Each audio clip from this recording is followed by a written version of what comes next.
জয় মা শ্যামসুন্দরী। এই যে পুজো আসছে যে ব্যাপারটা, এটা বাঙালিদের সেরা অনুভূতি।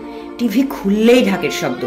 মায়ের সাথে নতুন জামা কিনতে যাই, মহালয়ার দিনটায় টিভিতে যে ছোটদের মহালয়াটা দেখায়, সেটা দেখতে কিন্তু একদম ভুলি না। ঠিক সকাল 10টায় শুরু হয়। মহালয়াটা শেষ হয়ে গেলে ভাবি যে কবে আবার মহালয়া আসবে। আরে ছোটদের মহালয়া দেখবো। তোমরাও কি টিভিতে মহালয়া দেখো? কমেন্ট করে জানাও।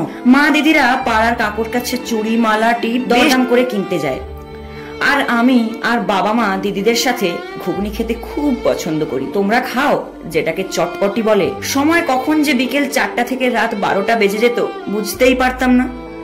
এরই মধ্যে 4টে দিন যে কিভাবে পেরিয়ে যেত বুঝতেই পারতাম না। একবার ষষ্ঠীতে ঢাকের কাঠি পড়লেই যেন পরের মুহূর্ত বিদায় সুর বেজে ওঠে। মনটা খারাপ হয়ে যায় এটা ভেবে যে আবার একটা বছর